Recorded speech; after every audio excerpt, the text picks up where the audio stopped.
कठोपनिषद में नचिकेता के तीसरे वर्ग के उत्तर में यमाचार्य अध्यात्म के विभिन्न तत्वों को बता रहे हैं। तो अगले श्लोक के अंदर यमाचार्य नचिकेता के फिर से प्रशंसा कर रहे हैं।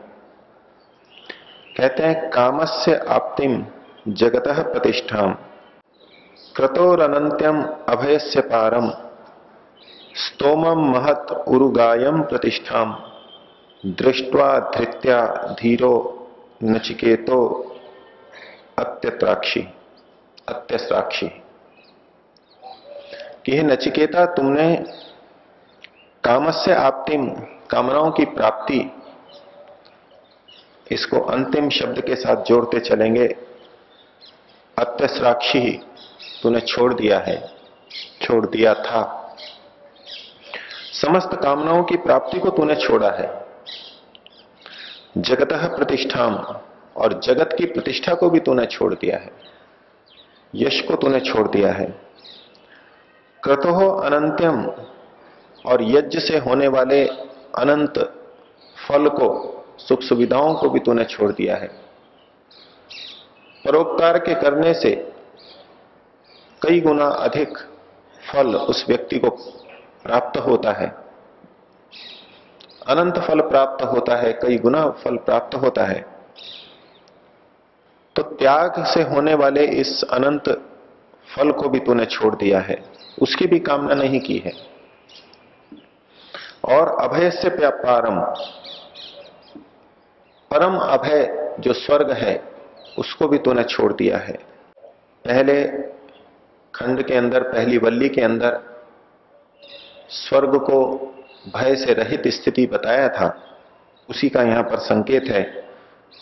स्वर्गे लोके न भयम किंचनम अस्ति, स्वर्ग लोक में कुछ भी भय नहीं है, उसका यहां संकेत किया गया कि जो भय से रहित स्थान है यानी स्वर्ग, उसको भी तूने छोड़ दिया है।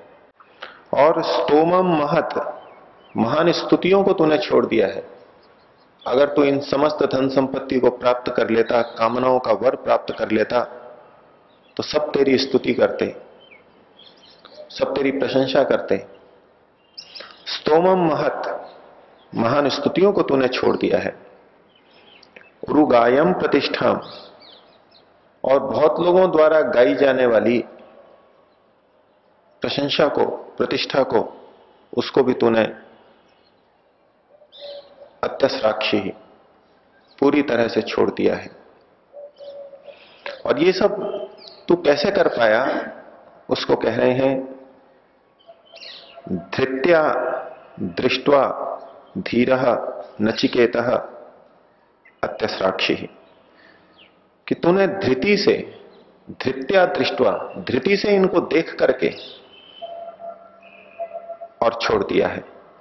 नचिकेता के लिए एक विशेषण दिया धीरः, कि तू धीर है, धैर्यवान है। क्यों है धैर्यवान? कि तूने इन सबको धृत्या दृष्ट्वा, धृति से देख करके और छोड़ दिया है। बार बार ये संकेत हमको मिलते हैं कि ये वैराग्य ऐसे ही भावनाओं के अंदर बह करके नहीं आता। सब कुछ विवेचना करके, देख करके, समझ करके फिर ये वैराग्य पैदा होता है। ज्ञान के बाद ही वैराग्य की स्थिति आती है। और नचिकेता ने किस तरह से देखा? धृति के द्वारा देखा। जिसको हम बुद्धि बोलते हैं, अंतःकरण बोलते हैं, उसकी तीन शक्तियां अलग अलग विभाजित की गई हैं, धी, धृति और स्मृति। धी तो धारणावती होती है, किसी बात को समझ लेना, धारण कर लेना। और स्मृति होती है, जिसको धारण किया है उसको यथा समय फिर उपस्थित कर लेना, वो याददाश्त हो गई, स्मृति हो गई। यहां जिस चीज की महत्ता नचिकेता में यमाचार्य देख रहे हैं वो है धृति। बुद्धि और स्मृति से भिन्न एक तीसरा तत्व है, तीसरा गुण है, तीसरी सामर्थ्य है धृति। यानी धृति की हानि हो, धृति की स्थिति ठीक नहीं हो, धृति शक्ति कमजोर हो तो वह समर्थ नहीं हो पाता। किसमें समर्थ नहीं हो पाता? नियंतुम अहितात अर्थात अहितकर वस्तुओं से, अहितकर सांसारिक पदार्थों से अपने को अलग नहीं कर पाता, नियमित नहीं कर पाता, अपना संयम नहीं रख पाता। तो धृति वो शक्ति है जो हमें अहितकर वस्तुओं से बचाती है। संसार के पदार्थ मुक्ति की प्राप्ति कराने वाले हैं। पिछले श्लोक में यमाचार्य ने कहा कि मैंने अनित्यों के द्वारा, अनित्य के द्वारा नित्य को प्राप्त किया है। तो ये संसार के पदार्थ नित्य परमात्मा को प्राप्त करा सकते हैं, लेकिन कब? जब धृति शक्ति हमारे अंदर हो। और धृति शक्ति यही है कि संसार के पदार्थ जो अहितकर हैं उससे अपने आप को रोक सके। जो हितकर हैं उनका समुचित उपयोग कर ले, लेकिन अहितकर हैं उससे अपने आप को रोक ले। ये बहुत बड़ी शक्ति एक साधक के लिए है, जो कि नचिकेता के पास थी। तो इन सब यश को, प्रशंसा को नचिकेता ने धृति के द्वारा देखा, समझा, बड़ी प्रतीक्षा से उनको देखा, समझा। एक प्रवृत्ति होती है कि वस्तु सामने आई और तुरंत उसका उपयोग करने की मन में भावना उठी और हमने उसका उपयोग कर लिया। वस्तु आई, हमने उसको खा लिया। मधुर संगीत सुनाई दिया, हमने तत्काल उसको सेवनीय समझ लिया। समस्त इंद्रियों के, समस्त ज्ञानेंद्रियों के समस्त भोगों को जैसे ही हमारे सामने उपस्थित हुए और हमने उसको ग्राह्य समझ करके ले लिया, ये एक दृष्टि, एक सामान्य दृष्टि है। लेकिन एक दूसरा व्यक्ति है कि जैसे विषय सामने आते हैं वहां थोड़ा धैर्य रख करके उसकी विवेचना करता है, ये उचित है अथवा नहीं है। और इसके लिए उसमें धृति शक्ति की आवश्यकता है, धैर्य की आवश्यकता है। राष्ट्रपति के यहां यदि भोजन जाए तो भोजन के आते ही तत्काल उनके सामने नहीं रख दिया जाता या वो सेवन नहीं कर लेते। उसकी कठोर परीक्षा होती है, इसमें कहीं विष तो नहीं मिला है, इसमें कोई हानिकारक तत्व तो नहीं है। और जब वो ये निश्चय हो जाता है कि कोई हानिकारक चीज नहीं है, तभी उसका सेवन किया जाता है। तो सामान्य रूप से हमारे सामने जो भी आए उसको हमने खा लिया। जैसे कि कोई सामान्य व्यक्ति किसी भी होटल में जाए, वहां जो भी सामने आ जाए उसको तत्काल खा जाए, ये ना देखे कि इसमें क्या चीज डली है, इसमें मांस अंडा भी डला है या नहीं, और भी कोई चीजें, हानिकारक चीजें डली हैं। इस विवेचना के बिना बस बाजार में उपलब्ध है, बिक रही है, ली और खा ली। उसको इतना धैर्य नहीं कि कुछ देर रोक करके, अपने आप को रोक करके विवेचना कर ले कि ये ठीक है या नहीं है। बस यही हाल प्रेम मार्ग पर चलने वालों का सबका ही है।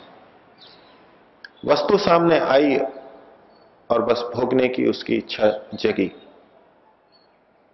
विवेचना करने के लिए जो समय चाहिए, जो प्रतीक्षा करनी चाहिए, वो धैर्य, वो धृति शक्ति उसमें नहीं है। लेकिन नचिकेता ने इन सब वस्तुओं को, प्रलोभनों को देख करके भी बड़े धैर्यपूर्वक देखा, विचारा और फिर उसने निर्णय किया। तो नचिकेता को एक तरह से प्रशंसा कर रहे हैं और पुष्टि भी कर रहे हैं कि तुमने ये सोच विचार के निर्णय लिया और ये तुम्हारा निर्णय बिल्कुल ठीक है। और जब व्यक्ति इतना सब कर लेता है, सब कुछ देखभाल करके इसको छोड़ देता है, तो फिर क्या स्थिति बनती है, उसको अगले श्लोक में बताया। परमात्मा के गुणों का वर्णन करते हुए कहा कि उस परमात्मा को वो व्यक्ति प्राप्त कर लेता है। तम दुर्दर्शम गूढ़म अनुप्रविष्टम गुहाहितम गह्वरेष्ठम पुराणम अध्यात्म योगाधिगमेन दैवम मत्वा धीरो हर्ष शोकौ जहाति। ये धीर व्यक्ति, फिर से धीर व्यक्ति कहा गया, बार बार धीर शब्द कहा जा रहा है। तो जो धीर व्यक्ति होता है वो तम देवम, उस देव को, उस परमात्मा को, और कैसा है वो परमात्मा, दुर्दर्शम, कठिनाई से दिखाई देने वाला है, कठिनाई से जाना जाने वाला है। उसके दर्शन इतने सुलभ नहीं हैं, सुलभ होते तो हर व्यक्ति उसे पा लेता। दुर्दर्शम, बड़ी कठिनाई से जाना जाने वाला है। गूढ़म, बड़ा गूढ़ है, बड़ा सूक्ष्म है। अनुप्रविष्टम, सब जगह जो प्रविष्ट है, सबके अंदर जो विद्यमान है। गुहाहितम, जो हृदय गुहा के अंदर विद्यमान है, दूर दूर भी है लेकिन जहां हमारी आत्मा है वहां पर भी वो विद्यमान है। गुहाहितम। गह्वरेष्ठम, और कहीं भी गहरे खाई के अंदर, कहीं भी जाएं गड्ढे के अंदर, सब जगह वो विद्यमान है। नीचे से नीचे, पाताल से पाताल में वो विद्यमान है। और पुराणम, और वो पहले से विद्यमान है, कोई नया तत्व नहीं है। ऐसे उस देव को, परमात्मा को अध्यात्म योगाधिगमेन मत्वा, अध्यात्म योग के द्वारा प्राप्त करके, जान करके, उसको भली प्रकार समझ करके, धीर व्यक्ति जो इस स्थिति में पहुंचा है वो हर्ष शोकौ जहाति, हर्ष और शोक दोनों को छोड़ देता है। उसके हर्ष और शोक दोनों छूट जाते हैं। दुख से निवृत्ति के लिए व्यक्ति प्रयासशील है। दुख की निवृत्ति, दुख को छोड़ना वो चाहता है, लेकिन यहां कहा गया वो हर्ष को भी छोड़ देता है। और यही प्रेय और श्रेय मार्गी में अंतर है। प्रेय मार्गी सांसारिक सुख भोगों को चाहता है, लेकिन श्रेय मार्गी परमात्मा के आनंद को चाहता है। वो सांसारिक सुखों को नहीं चाहता। जब सांसारिक सुख सुविधाएं हमें प्राप्त होती हैं तो हमें हर्ष होता है, प्रसन्नता होती है। यहां उस हर्ष को छोड़ने की भी बात कही गई। यदि व्यक्ति सांसारिक वस्तुओं की प्राप्ति में हर्ष का अनुभव कर रहा है तो यह बात निश्चित है कि जब वो वस्तुएं प्राप्त नहीं होंगी तो उसको शोक भी होगा। हम हर्ष अनुभव करते हैं, उसकी अप्राप्ति में शोक भी हमारे को अवश्य होगा। और जिस वस्तु की प्राप्ति में हम शोक अनुभव कर रहे हैं उस वस्तु की अप्राप्ति में हमारे को हर्ष होगा। अर्थात हम संसार के प्रिय अप्रिय के भाव में जुड़े रहेंगे। अप्रियता है तो प्रियता भी रहेगी और प्रियता है तो अप्रियता भी रहेगी। सांसारिक विषयों के संबंध में यह सदैव अटल सत्य है। तो जो उस परमात्मा को, देव को जान लेता है वो फिर इस हर्ष और शोक दोनों को छोड़ देता है। हर्ष और शोक उसको बाधित नहीं करते हैं। और आगे कहा, एतत् श्रुत्वा संपरिगृह्य मर्त्यः प्रभ्रीय धर्म्यम अणुम एतम आप्य स मोदते मोदनीयम ही लब्ध्वा विवृतम सद्म नचिकेतसम मन्ये। एतत् श्रुत्वा, यह सुनकर के, जो अध्यात्म का उपदेश यमाचार्य ने दिया, इस उपदेश को सुन करके और संपरिगृह्य, उसको अच्छी प्रकार से ग्रहण करके, मर्त्यः, जो भी मनुष्य इसको सुन करके और सुनने के बाद से धारण करके और फिर धारण ही नहीं करके प्रभ्रीय, उसको और बढ़ा करके, जो बातें सुनी हैं शब्द के माध्यम से सदैव एक अंश को ही बताया जा सकता है। बताने वाले ने भले ही कितना जान लिया हो, लेकिन जब वो बताता है तो वाणी उस सब चीजों को कभी नहीं बता पाती जो उसने अनुभव किए हैं। तो जितना वो जानता है उससे कुछ कम तो पहले वही हो गया जब उन्होंने उन बातों को वाणी से रखा। और सामने वाला जो बोल रहा है उसको यथावत पूरा का पूरा ग्रहण हम नहीं कर पाते, उससे कुछ कम ग्रहण कर पाते हैं, अर्थात वो कुछ और कम हो गया।